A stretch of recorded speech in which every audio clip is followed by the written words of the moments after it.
समस्त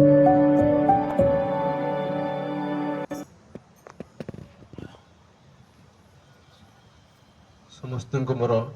अंतर प्रीतिपूर्ण जयगुरु एवं यथार्थ प्रणाम जनाए आम समस्त अवगत हेले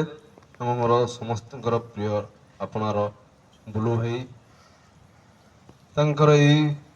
पवित्र बासभवन ठाकुर को सुसज्जित कर भुवन आम समस्त जो निमंत्रण कर उद्देश्य परम पिता मनोवांछा पूर्ण करंतु यही घर गोटे देव मंदिर उठू जेपरी मंदिर को गले मनुष्य मन शांति आनंद आसे सेहीपरि ए घर भितर को जी जिते जो अवस्था प्रवेश करूँ ता मन एक शांतिर वातावरण हो यही मोर परम पिता प्रार्थना एठार समस्त उपस्थित परम पिता मंगल करंतु पूर्व भजन कीर्तन करस एवं दुई जन भाई खूब सुंदर कथा ठाकुर आलोचना करगले समय अतिबाहित कथा होची जे वर्तमान समय रे सबुठ गुरुत्वपूर्ण कथा होची जे डीपी वर्क मत प्रथम निजुक निजे पचार पड़ो मु आज दिन रे केते समय ठाकुर ए सप्ताह रे केते दिन ठाकुर मु कार्य करिछि ये मासरे केते सप्ताह मु ठाकुर कार्य करिछि ये वर्ष मु केते मास ठाकुर कार्य पे देछि तो जो नवीन दा कहउछन्ती ए कथा गुडा को निजको निजे आगे पचा कहीं ना मते मोर ऑफिस रे समय देवाई समय अच्छी मोर घर संसार पिला समय देवाई समय अच्छी सांग सहित बुलापी समय अच्छी खटी करने समय अच्छी मु समस्त समय दे पारे किंतु वास्तव में जहाँ को लगी जन्म जहाँ को लगी बापा माँ सांग साथी भाई बंधु ज्ञाति कुटुंब सबकि पाई किंतु समय देवाई मो पास समय ना आई हूँ कौन ना मु भल पाए धरतु मु भल पाऊँ मेरे भाई को मत मेरे गोटे कथा खराब था कहले गाड़ी देले मु कौन कली ना तांकर रागटा सुझाई जाई मु ठाकुर को छाड़देली इष्टबुद्धि कलिनी सत्संग को गलिनी कौन से गुरु भाई देखा मु जयगुरु कलिनी अरे ठाकुर मध्य दोष कौन कले दोष तो है आम दी जन बंधु भितर कथा कटे दी बंधु तो ठाकुर कौट आसिले किंतु यही सब कारण कहीं मनीष बुझे ना किंतु सी जहाँ भी करे जे जहाँ कहू से ठाकुर को दोष दिए और से ठाकुर पाख दूरे जाए ये जिनस गुड़िक बुझापी विभिन्न भाई माँ मध्य मथामझे पूरवाई प्रथम निज मथार पूरवाई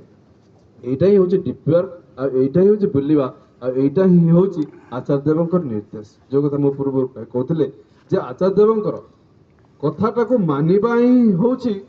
मो गोटे विराट आशीर्वाद मुझे कथा को माने कथा को रक्षा करे ताल मु निजे रक्षा पाई यदि मु कथा को रक्षा न करे मु तो निजे रक्षा पाइबिनी मोर परिवार बंधु बांधव संग के क्या रक्षा करि परिबि ना तेणु प्रथमे मते कथा को रक्षा करिया पड़िबो एवं कथा कौन बर्तमान से जहाँ कहउछन समय माफिक जो कथा कहउछन बर्तमान से कहउछन से डिफेवर कथा डीपी वर्ग किए कुछ दीक्षा पत्र कार्यक्रम किए कुछ डेवलपमेंट प्रोग्राम जी जहाँ कहला किसी असुविधा नहीं एथि दीक्षा पत्र कार्यक्रम ये कहुए जे दीक्षा नहीं जो जो हजि जाइए खोजी आने को दीक्षा पत्र आचार्य कहती डेवलपमेंट प्रोग्राम कहीं ना एक आम जदि निजक निजे से कार्य से स्रोत सामिल करवा आम निजे निजे डेवलपमेंट हवा निजे निजे उन्नति हवा एवं निजे निजे ठाकुर विषय अधिक जाना और जाना को प्रयास करवा निजे भल रहा अन्य को भल रखे ये हूँ मूल उद्देश्य डीपी वर्क आउ एथर आचार्य कन्फरेन्स कहते डीपी वर्क सहित दीक्षार कथा बढ़िया दरकार आम जो मैंने डीपी वर्क करने को जाऊे जो भाई मैंने जाऊँ कर्मी मैंने जाऊँ सभापति मैंने जाऊँ डीपी वर्क सहित मथा रखा दरकार जे दीक्षा हवा दरकार कारण दीक्षा परम पिता निर्देश दीक्षा निहत होगा दरकार कारण दीक्षा जिते हम लोक मैंने से बंचे एवं आगामी पीढ़ी से उन्नति लाभ कर आज जो देखा फेब्रुआरी 28 रु आज पर्यंत होगा दीर्घ 7 दिन जो युद्ध चली महायुद्ध एक युद्ध केतबे को पणित हम ता कि ना ये हूँ केवल अहंगर युद्ध मु बड़ मो देश बड़ मो पाखे बहुत पैसा अच्छी मु धनी मो पाखे तेल खनि अच्छी यही जो भीतर भावना नहीं जदि मनीष जन को भल पाए जन को केन्द्र कर चले ତାହେଲେ ତା ଭିତରେ ସେ ଅହଂଟା ଆସିବ ନାହିଁ ଏବଂ ସେ ଶୋଇଛି। ସେଇ ପରମ ପିତାଙ୍କୁ ଭଲ ପାଇବ ଏବଂ ତାଙ୍କର ଆହ୍ୱାନରେ ଚାଲିବ। ଆଉ ସେଇ ଯେ ମିରର ସଦୃଶ ଆଚାର୍ଯ୍ୟ ଦେବ ଯାହାକୁ ପରମ ପିତା ଆମ ପାଖରେ ଛାଡ଼ିଛନ୍ତି ତାଙ୍କର କଥାକୁ ଆମେ ଯଦି ପରିପାଳନ କରିବା, ତାଙ୍କ କଥାକୁ ମାନିବା, ତାହେଲେ ଆମେ ନିଶ୍ଚୟ ଭଲ ରହିବା। କାରଣ ବର୍ତ୍ତମାନ କହିବାକୁ ଗଲେ ଠାକୁରଙ୍କ ବିଷୟରେ ବା ଆଚାର୍ଯ୍ୟଙ୍କ ବିଷୟରେ ସମୟ ବହୁତ ଦରକାର। ଯେଉଁ ଟିପିବାର କଥା ତାହା ବହୁତ ବିରାଟ ବଡ଼ ବ୍ୟାପାର, ତେଣୁ ସମୟ ବର୍ତ୍ତମାନ ନାହିଁ। ମୁଁ ଏତିକି କଥା ଆପଣମାନଙ୍କ ପାଖରେ ତୁଳି ଧରୁଛି ଏବଂ ଅନୁରୋଧ କରୁଛି, ଆପଣମାନେ ଆଟଲିଷ୍ଟ ଯେତିକି ଆଜି ସତ୍ସଙ୍ଗରେ ବସିଛନ୍ତି, ସେ ମା ହୁଅନ୍ତୁ, ଭାଇ ହୁଅନ୍ତୁ, ଯେ କେହି ବି ହୁଅନ୍ତୁ, ସମସ୍ତେ ଏଇଠାରୁ ପଣ ନେବେ, ଚେଷ୍ଟା କରିବେ ଏବଂ କାଲିଠାରୁ ମୁଁ ପ୍ରତ୍ୟେକ ଦିନ ଆଟଲିଷ୍ଟ କିଛି ନହେଲେ 15 ମିନିଟ୍ ବି ହଉ ମୋ ପାଖ ପଡ଼ିଶା ଘରକୁ ଯିବି, ସେ ଗୁରୁ ଭାଇ ହେଇଥାଉ ବା ନ ହେଇଥାଉ, ଜୟଗୁରୁଟି କରିବି, ତାର ଭଲ ମନ୍ଦ କଥା ବୁଝିକି ଆସିବି। କାହିଁକି ନା ମୋ ଆଚାର୍ଯ୍ୟ ଚାହିଁଛନ୍ତି ମୁଁ ଏଇଟା କଲେ ଆଚାର୍ଯ୍ୟ ଖୁସି ହେବେ। ଯିଏ ଭାବୁଥିବେ ଆଚାର୍ଯ୍ୟ ଦେଓଘରେ ବସିଛନ୍ତି ଆଉ ମୁଁ ଏଇଠି କ'ଣ କରୁଛି କ'ଣ ନ କରୁଛି ସେ ଜାଣନ୍ତେନି। ଆଜ୍ଞା ଆପଣମାନେ କହିଲେ ମିଛ ଭାବିବେ, କିନ୍ତୁ ଏଇଟା ମୋ ଜୀବନରେ ବାସ୍ତବ ଭାବେ ବହୁତ ଥର ଘଟିଛି। ମୁଁ କ'ଣ କଥାବାର୍ତ୍ତା କରେ ମୋ ଘରେ ରାତି 12ଟା 1ଟା ବେଳେ,